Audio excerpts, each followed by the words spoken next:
update on what we're calling the Quailhollow Fire. At approximately 10:10 this morning, dispatch received notice of an active fire at 2490 Quailhollow Road out here in Byers. The initial report came in and units arrived approximately 10 minutes later at 10:18 and advised that there was a fire moving south-southwest from that location through open fields. The fire did move at about 5 to 10 miles an hour south-southwest. We had local fire departments from Byers, Bennett, Strasburg, Sable Altura, Denver Fire, South Metro, Aurora, North Central, Arapahoe County Wildland Fire, Douglas County Wildland Fire, Lyman Fire, Deer Trail, and Rattlesnake. The fire was initially reported at about the size of a football field, but grew very quickly and jumped over County Road 34 and ran all the way south to County Road 38. At the end of the active fire at 100% containment at approximately 15:05, the estimated size of the fire was approximately 1,150 acres. At this point, we have 8 structures involved.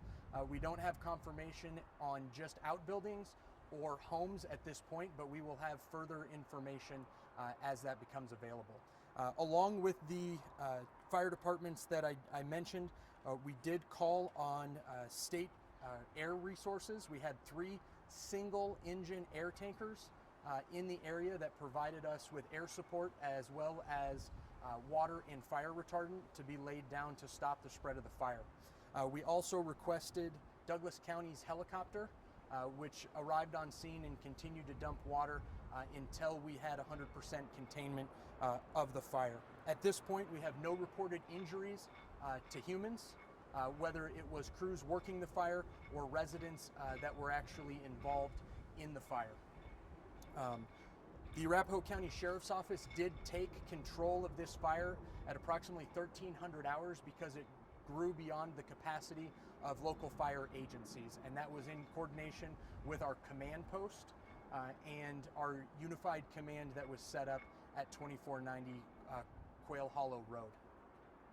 At this point, the Arapahoe County Sheriff's Office arson investigation team, as well as fire department investigation, arson investigators will be working to determine the origin of this fire, and we will have follow-up information as that becomes available. So at this point, that's my notes that I have from our command post, so I'll take any questions that you guys might have at this point, and then we'll go from there. So we'll start with you, ma'am. Just want to clarify, it's 100% contained? 100% contained at this point. We will have crews on scene throughout the night working on mopping up hot spots, but at this point we do have 100% containment. Sir, what about the evacuations? Are folks being allowed back to their homes?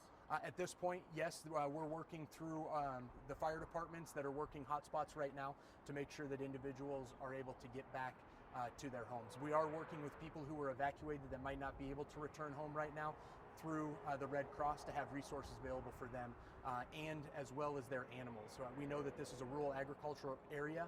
We did have a number of landowners and farmers come into the area. This is a very tight-knit community that provides help for each other in times of need like this. So we did have a lot of people coming out, bringing their own personal farm equipment to help fight the fire, which is absolutely amazing. And they did coordinate with fire units on the ground to use those apparatus appropriately.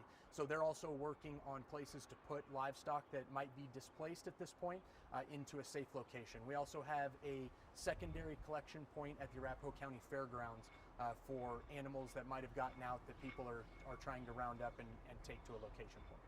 Any count on the farm implements or equipment that was out by chance? Not at this point. So I can tell you that it was more than a dozen, less than 100. So. And then I know the evacuation radius was about 3 miles and on. Do you know about approximately how many premises that was? We don't have a count on the premises that were evacuated at this point, but everyone was extremely cooperative, and we worked in conjunction with State Patrol, the Arapahoe County Sheriff's Office, and other fire units that were on scene. Can you talk about the impact both of farmers getting out there, but then also volunteers, as far as a lot of these districts are Yeah, volunteer firefighters and the impact they have on this containment? Yeah, exactly, and I can hit on that. You know, volunteer fire departments are the bread and butter of these small communities, and these are men and women who dedicate their extra time to go to training so that they can address situations like this, and they jump into action very quickly, and it plays a huge role in making sure that we're able to evacuate people and get in front of these fires, because they understand the impact that a fire might have on a small local farm or any ranching operations that are occurring out here. Can you speak to the conditions impacting the fire and movement and fighting it today? Yeah, so it's been very hot and very dry. All the indicators that we had at this point, there wasn't any need for a fire ban, but as we go through the week and the temperatures continue to increase without any notable precipitation, we're making sure that we're notifying everybody of a fire ban that will be put in place at this point. But it was very hot today, and as you can tell right now, the wind is starting to pick up a little bit. Luckily, the winds were low at the start of the fire, but we can see in very dry conditions that it doesn't take much wind to get a fire to grow from roughly the size of a football field to over 1,100 acres. 100% containment in a little over 3.5 hours? Yes. That's pretty remarkable, is it not? It is very remarkable, but I think that speaks to the collaboration between fire, law enforcement, and local community members, and especially our volunteer firefighters that step up and answer the call for action. Some neighbors have said that there's been fires in the past 2 weeks. They've seen little fires pop up here and there. What can you tell them to let them know that you're safe right now? Yeah, and so because we don't know the cause of this specific fire at this point, I can tell you that there is a lot of resources available throughout the county to make sure that we're able to address these things very quickly. As was stated earlier, you know, within 3.5 hours we have 100% containment on this fire. You know, unfortunately there was some structures lost, but we had no reported injuries to humans at this point. So I think that's a win. Unfortunately, we do have some people that did lose some property, but we will work with them to make sure that they're allotted all the resources that are available to them. So I will say that individuals that see something, it's better to report it and have us get out there and start to look at what is causing them to see smoke or flames. I would rather be very cautious and get the resources out there and not need them than not have them when they are actually needed. But we did see that resources moved very quickly, and we were able to get control of this fire in fairly short order. Any injuries or deaths to livestock or animals? Unsure at this point, so we don't have a report of that, and we can have that information provided to you as they continue to work through all the hot spots in the burn area. You did say expansion of the burn restrictions is going to keep work coming then? Yes. Yep, especially with the low humidity. Luckily this year we've had fairly high humidity and we've been able to keep some constant precipitation, but we just don't have it at this point, and it's only going to get hotter and drier as we move through the weekend into next week. So please be very cautious, and I will put that out there now. We will have a fire ban in place. Please be respectful to that, because these fires can grow very quickly. When it comes to alerting people here about their evacuations, was that a code red that got sent out? Can you explain how people learn? Yeah. So there was a code red. We were actually going door to door for some of these evacuations. People can go to the Arapahoe County Sheriff's Office website and sign up for our code red program, which will provide alerts to them via text message and multimedia platforms. You can also follow the Arapahoe County Sheriff's Office on our Facebook page or any one of our social media platforms, to include Instagram and X as well. So please sign up for those and follow those, and we're able to get that information to you a lot quicker at that point. Sheriff, any indication of how the fire began?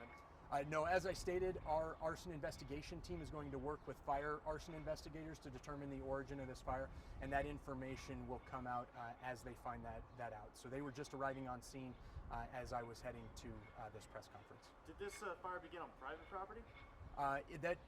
All indications say that it was on private property, but it doesn't appear at this point that we really have any idea how it started, so we will have that information as it becomes available. Anything else? I don't think so. No, thank you guys for coming out. I appreciate it and allowing us to have the opportunity to talk about ways that we can advise the community on how they can get information about whether it be fire bans or evacuations as these things occur with natural disasters and emergencies we have.